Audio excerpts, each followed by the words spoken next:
Assalamualaikum warahmatullahi wabarakatuh. Perkenalkan, nama saya Syarifah Nafi Maziza dari kelas 12 TP1. Di sini saya akan mempresentasikan tentang produksi massal. Yang pertama, pengertian produksi massal. Proses produksi memiliki dua pengertian, yaitu pengertian proses dan pengertian produksi. Suatu cara, metode, atau teknik bagaimana mengubah sumber-sumber yang ada seperti tenaga kerja, mesin, bahan baku, dan kekayaan alam yang ada untuk memperoleh suatu hasil yang optimal disebut proses. Sedangkan produksi adalah segala kegiatan yang menghasilkan barang atau jasa dengan cara mengolah bahan baku menjadi barang jadi setengah jadi atau barang jadi sehingga barang tersebut memiliki nilai tambah. Yang kedua, pengertian proses produksi massal. Produksi suatu produk dalam jumlah yang sangat besar dengan menggunakan metode produksi padat modal secara berkesinambungan disebut mass production atau produksi massal. Produksi massal secara khusus ditemukan dalam industri di mana produk yang ditawarkan distandarisasi secara teliti sehingga memungkinkan mesin-mesin dan proses-proses yang otomatis menggantikan peran tenaga kerja. Industri produksi massal ditandai dengan pemusatan penjualan tingkat tinggi, persyaratan masuk yang sulit, dan penggunaan skala ekonomi yang menghasilkan unit biaya penawaran yang rendah. Yang ketiga, tahapan-tahapan di dalam penetapan proses produksi. Yang pertama, routing, yaitu menetapkan dan menentukan urutan proses produksi berawal dari bahan mentah hingga menjadi produk akhir. Yang kedua, scheduling, yaitu menetapkan dan menentukan jadwal operasi produksi yang disinergikan sebagai suatu kesatuan. Yang ketiga, dispatching, yaitu menetapkan proses pemberian perintah untuk mulai dilaksanakannya operasi proses produksi yang sudah direncanakan di dalam routing dan scheduling.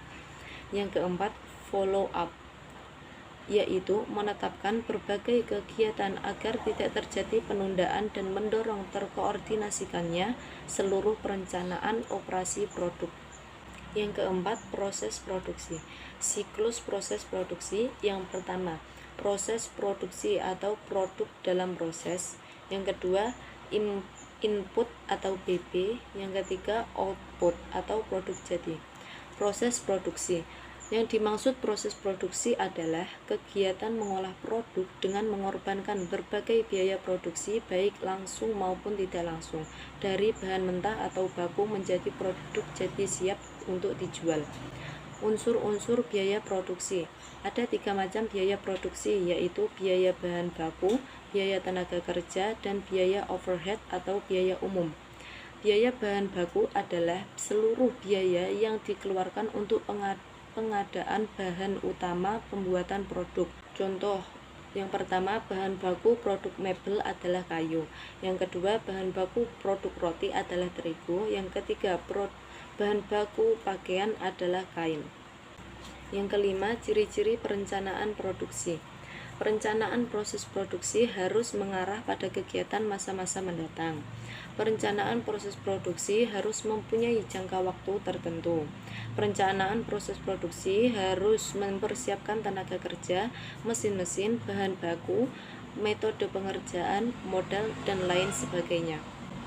Perencanaan proses produksi harus dapat mengkoordinasikan kegiatan produksi dengan kegiatan bagian lain.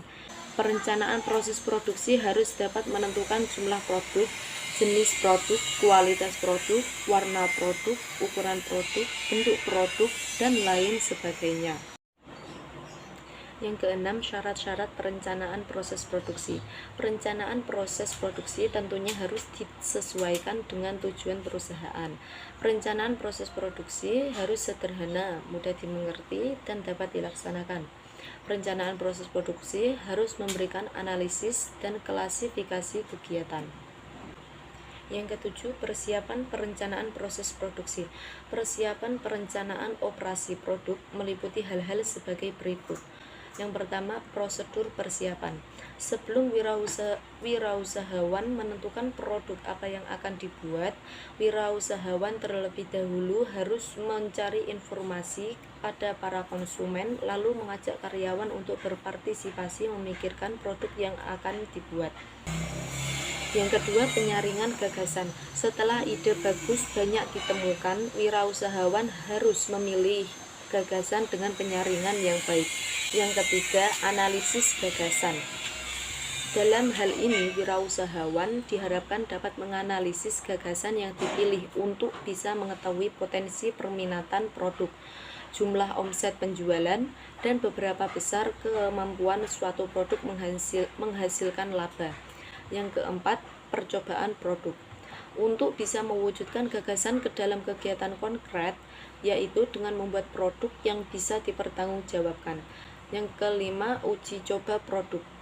Untuk mengetahui seberapa besar kelemahan, kesalahan, efek samping, kualitas, dan manfaat produk, wirausahawan harus mengadakan pengujian produk tersebut benar-benar dapat dipertanggungjawabkan kepada konsumen. Yang keenam, komersialisasi produk. Setelah dilakukan pengujian, barulah diperkenalkan kepada konsumen, yaitu mulai pemberian merek produk, kemasan produk, penetapan harga, promosi, dan distribusi. Yang kedelapan, tipe proses produksi. Pada bagian ini membahas tentang klasifikasi berdasarkan aliran proses produksinya, yaitu yang pertama, aliran garis. Tipe mempunyai ciri aliran proses dari bahan mentah sampai menjadi produk akhir dengan urutan operasi yang digunakan untuk menghasilkan produk atau jasa selalu tetap.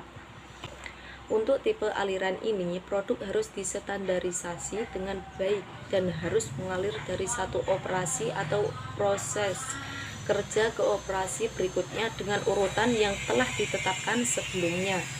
Terdapat dua tipe produksi pada operasi aliran garis, yaitu yang pertama, produksi massal atau mass production.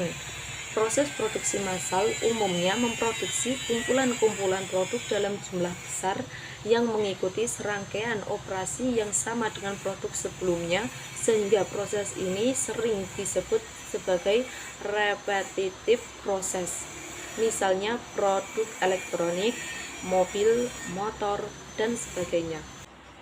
Produksi secara terus-menerus atau continuous production. Proses produksi secara terus-menerus ditandai dengan waktu produksi yang relatif lama. Hal ini untuk menghindari penyetelan-penyetelan. Produksi terus-menerus tampak di dalam industri proses seperti industri kimia, industri kertas, dan industri-industri lainnya. Yang kedua, aliran intermiten. Tipe aliran ini mempunyai ciri produksi dalam barang yang sejenis pada interval waktu yang terputus-putus. Dalam hal ini, peralatan dan tenaga kerja dikelola dan diorganisasikan dalam pusat-pusat kerja menurut tipe-tipe keterampilan atau peralatan yang serupa.